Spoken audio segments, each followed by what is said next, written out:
Sa tinagal-tagal ng panghaharas na ginagawa sa atin ng China sa ating teritoryo sa West Philippine Sea, ito na po yata ang pinaka-satisfying na nangyari sa panghaharas sa atin. Dahil dito po ay mismong ang kalikasan o ang Panginoon na po siguro ang bumawi para sa atin. No? Hindi po tayo ang gumante, kundi karma ang inabot po dito ng China. Malamang marami sa inyo ay napanood na po to dahil medyo matagal na po itong balitang to. Pero po gagawan po natin ngayon to ng reaction video para po mapanood natin itong mga barko ng Coast Guard at Navy ng China ng banggaan habang hinahabol ang barko ng PCG. At kung hindi ka pa nakasubscribe dito sa ating channel, mag-subscribe ka na para ma-update ka kapag naglalabas tayo ng ganitong reaction video. Simulan na po natin. Let's do this. Nauwi sa banggaan.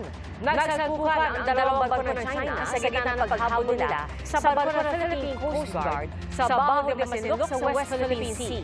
At nakaranas din ng panghaharas ang mga barko ng Bureau of Fisheries and Aquatic Resources o BFAR. Saksi, si Rafi Tima. Sa gitna ng paghabol sa barko ng Pilipinas na BRP Suluan,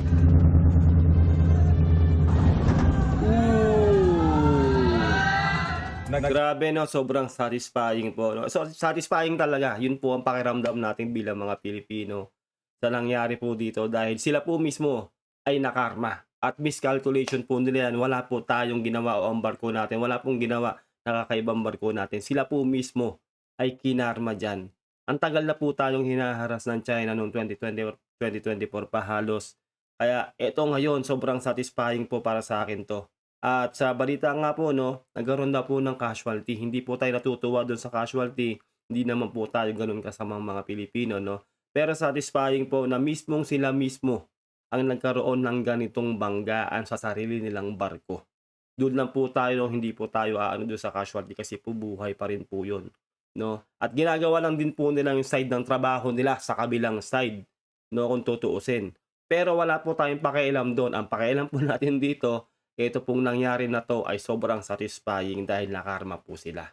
Hindi man po tayo mismo yung nakaganti sa kanila, mismong sila po ang nag-distraction sa kanilang sarili. nagkakabanggaan ang mga barko ng China Coast Guard at People's Liberation Army Navy ng China. Sa lakas ng impact, halos tumagilidan si CG-3104. Grabe yung nguso, oh. Talagang pipi yung nguso ng isang barko nila, yung 3104. Ganon katindi ang lakas ng pagbangga. At alam nyo na, no, made in China kasi kaya ganyan siguro to kaya tuping-tupi yung kanilang barko na yan. Bago ang inasang tagpong yan. Kalahating oras sinabot ng CG-3104 at PLA Navy 164 ang BRP Suluan. Diba nakita nyo naman, no, kalahating oras na po pala tayong hinahabol yung ating barko na yan. Diba ganon katindi. Ganyan sila mangharas sa atin mismo sa ating sariling teritoryo lang halos eh. Ganun eh, ang kapal ng mukha nila at talagang tinan nyo, no? PLA Navy na yung pinangahabol nila sa atin. 'Di ba? Yung isa, yung malaking barko na yan. Saka yung isang maliit na barko yung napipi. Ganyan sila katindi. Habang patungo ito sa Bago de Masinloc, napasok sa exclusive economic zone ng Pilipinas. Tama. Ilang beses dumikit ang dalawang barko ng China na nililiwasan ng kapitan ng BRP Suluan. Regular na pagkikuti ng Philippine Coast Guard sa ATEZ. Mission nila kanina ang magagabot ng tulong sa mga Pilipinong mangingisda.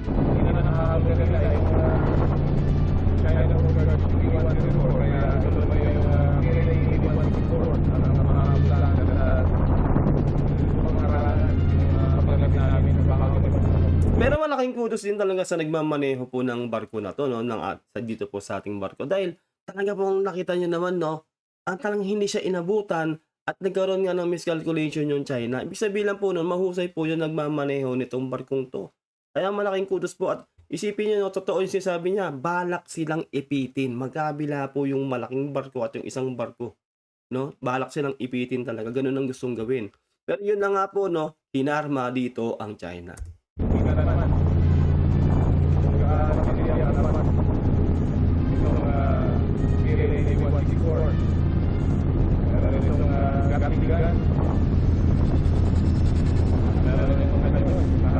Kita nyo, di ba, yung pinangahabol nila may Gatling gun na may kanyon pa sa harap. Di ba, Navy na po yung pinangahabol nila. Gano'ng katindi yung China. 'Di ba? Isipin niyo 'no, anong ilaban ng Pilipinas diyan kung tutuusin? Dumadaan lang tayo, mismong nasa teritoryo natin tayo, 'di ba? Tayo ang hinaharas nila sa ating sariling teritoryo.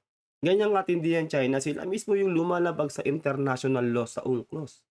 'Di ba? Wala po silang nirerespetong batas o international law. Ganyan ang China, 'no? Balang araw talaga sinasabi ko 'di ba noon pa sa mga reaction video natin tungkol sa China. Sabi ko balang araw makakahanap ng katapat o kakarmahin itong China. Ito na nga po, nangyari na. Hindi po natutulog ang Diyos eh. Alam ng Diyos ang nangyayari. Kaya ito po nangyari sa kanila. Silang mismong dalawang barkong China ang nagsalpukan. Nang hindi maharana ng BRP Suluan, nagbukas na ng water cannon ng Coast Guard ship ng China habang pilit kami hinahabol. 10 kilometro bago kami makarating sa bawat masilok, mas naging agresibo ang dalawang barko ng China. Grabe. Ilang beses din silang muntik magpagkaan. Hanggang sa Ayun na nga. bigla na sumulpot ang dambuhalang barko ng Chinese Navy at humarang sa dinaraanan ng China Coast Guard. Sa anggulo ito mula sa aking 360 camera, makikita ang BRP Suluan ang matutumbok sana ng Chinese naval ship. Ito lang po yan, no? Ito po yung aking napansin dito. No? Ibig sabihin lang po niyan ay hindi po ganun ka-eksperyensado o expert yung nagmamaneho ng kanilang mga barko. Kaya come to think of it, paano na lang po kung gegera pa talaga sila? Lalong-lalo na po kung makikipagdigma po sila sa Amerika. Saan po sila pupulutin? Ito lang po nangahabol lang sila ng barko dito po sa instances na to. Ganito pa yung nangyari sa kanila. Paano na lang kung talagang merong digma ang nangyayari? 'Di ba? Talagang hindi po sila mananalo at nakita nyo naman po, no, dito pa lang sa ganitong sitwasyon ay hindi na po sila expert. 'Di ba? Isipin nyo lamang na lamang sila dyan. Ang laki ng barko, PLA, Navy po yan. No? Isipin nyo no, may Gatling gun at may cannon na nasa harap. Tapos nag-miscalculate, isipin nyo po yung navigation system po ng barko na yan.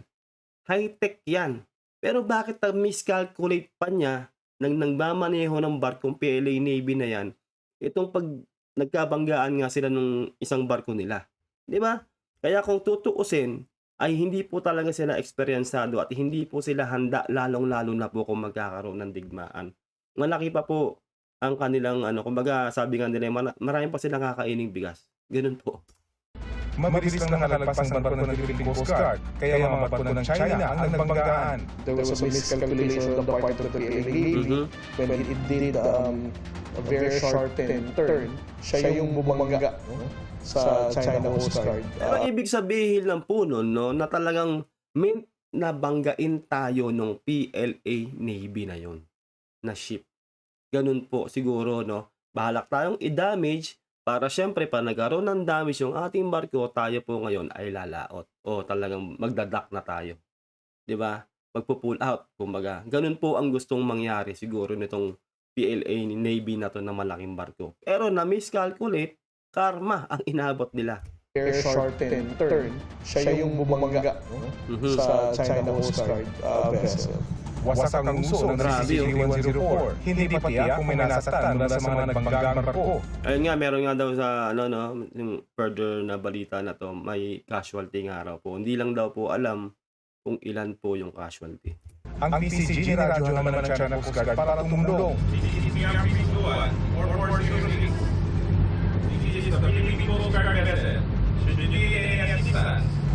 We have medical personnel on board. Tignan nyo, ganyan ang Pinoy, di ba? Kahit na tayo inaargabyado ng pesteng China na yan, di ba? Balak pa rin nating tumulong sa kanila. Di ba? Niradyo pa ng BRP Suluan 4406 yung dalawang barko na yon na nagkaroon po ng casualty ng araw na nagbanggaan po silang parehas, di ba? Isipin nyo, kalaban natin, nakaaway natin, no? Pero kasi emergency yan. Di ba? Hindi po masama ang Pilipinas. Isipin nyo, kung tayo nga, di ba, yung may nangyari nung kagagawan din nila yung sa ating mga mangingisda. Di ba? Talagang hindi tayo tinulungan ng mga pesteng Chinese na yan. Di ba? Yung talagang may namatay po, no? Alam nyo na po yung nangyari nun sa mangingisda po natin, na kagagawan nga rin po ng China yon. Pero ito po, hindi po magre-reflect yung ginagawa ng China sa atin sa gagawin natin sa kanila. Kahit na ginaganto tayo ng China, ang Pilipinas ay talaga pong tutulungan pa rin sila dahil ito po ay emergency. Kasi po hindi po talaga biro yung nagkaroon po ng banggaan dyan.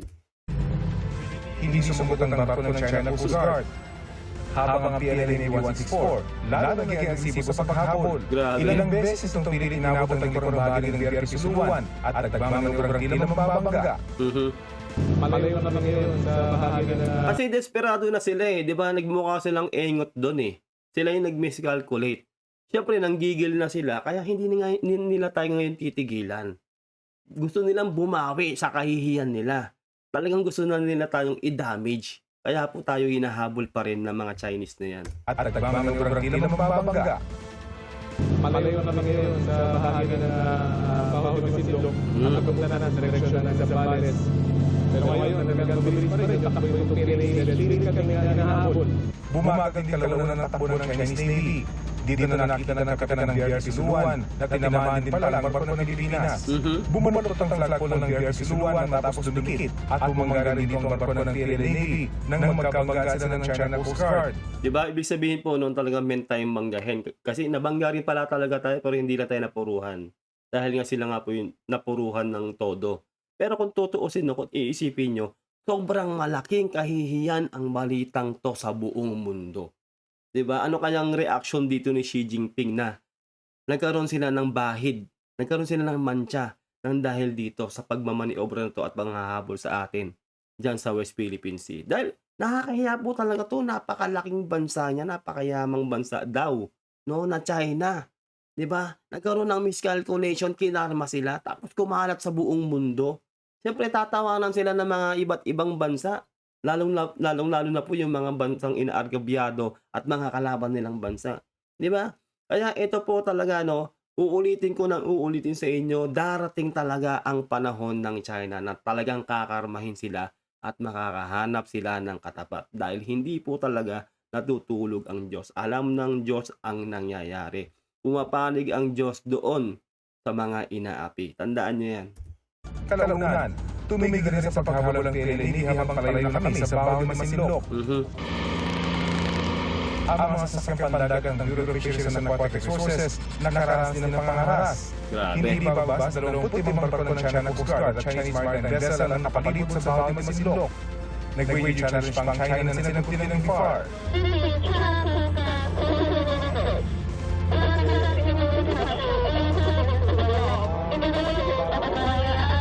Grabe na, ang laki talaga ng problema ng China. Isipin nyo na, di ba yung napag-usapan po natin nakaraan lang, yung deuterium na talaga pong hinaharvest na po ng ating ano yan, ng Pilipinas. O talagang pinasimulan na ni Pangulong Bongbong Marcos yung deuterium na ano. Malamang kasi, kaya ganyan nga talaga ang ginagawa ng China sa atin. Hinaharas tayo at gusto nilang angkinin ang ating teritoryo o ang ating EEZ. Dahil ganun nga po eh. Maraming natural na yaman ang makukuha. Bilyong-bilyong dolyar ang gustong makuha ng China. Dahil alam po nila yan. Sobrang high-tech din ang technology nila. Nasilip na rin po nila yan na ganun kayaman ang teritoryo ng Pilipinas. Kaya gusto po nilang makuha yan. Kaya ayaw po tayong tigilan. At ngayon po lalong umiigting ang kanilang pangaharas sa atin dyan sa West Philippine Sea. Yun po yun. Tandaan niyo po yun, no? Panoorin niyo po, ilalagay ko na lang po sa huli, no, sa card, yung ating deuterium na reaction video. Yun po, malamang yun po ang gusto nilang makuha at yung iba pa pong natural gas at yung iba pa pong mga natural na yaman ng ating bansang Pilipinas na napakayaman po talaga sa natural resources. Kaya po ayaw po talaga tayo tigilan ng China. Ganyan sila kaganid. Pero hindi naman po papayag ang Panginoong Diyos na basta makuha po nila yan dahil tayo po ang nasa tama at atin po yan at nasa teritoryo po natin yan. Tayo po ang legit na nagmamay-ari ng natural resources o yung deuterium at ng natural gas na mga pwedeng makuha ng China na yan. Kaya hindi po dapat mapunta yan sa kamay ng China dahil dapat po ang makinabang po dyan ay ang Pilipinas. Agad din sumagot ang FAR. The understanding of our route and our mandate of the obligation for such conduct by the 972 International Relations Committee, Condition of Sea, and the 972 United Nations prevention of the sea. Bandang alas 8 ng umaga, nag-shadowing ang China Coast Guard Vessel 3306 sa gilid ng multi-mission offshore vessel o Nakita niyo 'di ba kung gaano kalaki yung barko nila kumpara sa barko natin. Tapos wina-water cannon pa tayo, 'di ba? Ito po 'yan no. Ang datingan po niyan, David and Goliath. 'Di ba? Pero tandaan niyo, nasa Bible po 'yan no, sino po ang nanalo doon? 'Di ba po si Haring David? 'Di ba? Siya ang nanalo doon. Kasi po kapanig po niya ang Panginoon. Ganyan din po ang mangyayari sa bansang Pilipinas laban dito po sa mapanakop na China. Hindi po tayo pababayaan ng Panginoon. Tandaan niyo yan. Kaya manalig lang po tayo, lalong-lalo na po ang ating Pangulong Bongbong Marcos ay eager at ayaw niya at hindi niya ibibigay kahit square inch ng ating teritoryo. Yun na po ang kanyang sinumpaan at talaga pong idinikdik niya po yan sa China. Inilalaban ng ating Pangulo, ang ating nakaupong Pangulo po ngayon, ay makikita po natin yung paninindigan na ipaglaban po ang ating soberanya o ang ating bansa. Nililinis na po ang ating bansa, no? Inalis na po yung mga pogo, lahat po ng mga kriminalidad na mula sa China ay halos inalis na po lahat ng ating Pangulong Bongbong Marcos. At hindi talaga pababayaan ni Pangulong Bongbong Marcos na makuha ng China ang ating teritoryo.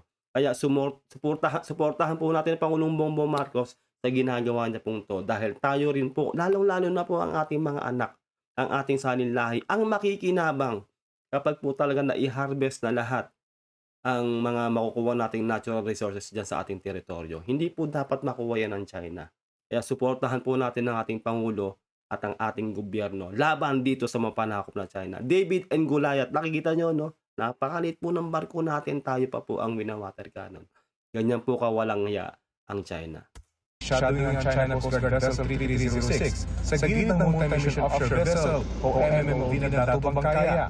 Sa di kalayuan, binuduhan nila ng tubig ng CCG ang isa pang partner ng MMOV ng DFAR na Dato Sumkat. Maya-maya, nagtangkaran sila ng water cannon ng Dato Bangkaya. Grabe. Hinarangan at sinundan ng China Coast Guard ang DFAR vessel lalo nung mapit sa baho ni Masinloc.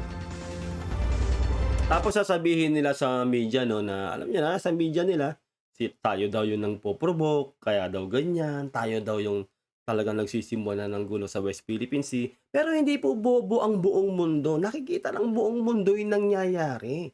Tayo po ay halos hindi gumaganti sa kanila. Tayo po ay umiiwas sa kanila. Sila po yung habol ng habol. Cat and mouse po yung nangyayari, no? Parang gano'n ang hahabol ng pusa sa daga. 'Di ba? Pero ito po ngayon, no? Talagang kinarama po sila sa ginawa nila na yan. Sa kabila ng naranasang pangaras, idiniretso ng DFAR Philippine Coast Guard ang Katiwa Mission. Kinay po nila mga mangingisda sa palibot ng Baho de Masinloc para mamahagi ng bigas, tubig inumin, Nice. grocery packs, gamot at diesel. Napakalaking tulong po nito sa amin dahil sa magkakaroon kami ng konting bawas na gasto sa aming mga hindi pa yung mga galis wala lang may gawa ng nandiyan nga po sila para narang Tama. kahit hindi pa yung mga galis masyado. Para sa GMA. Ayun lang po, no? Sana nagustuhan nyo po ang ating reaction video. Sobrang satisfying po talaga ng nangyaring karma dito sa China.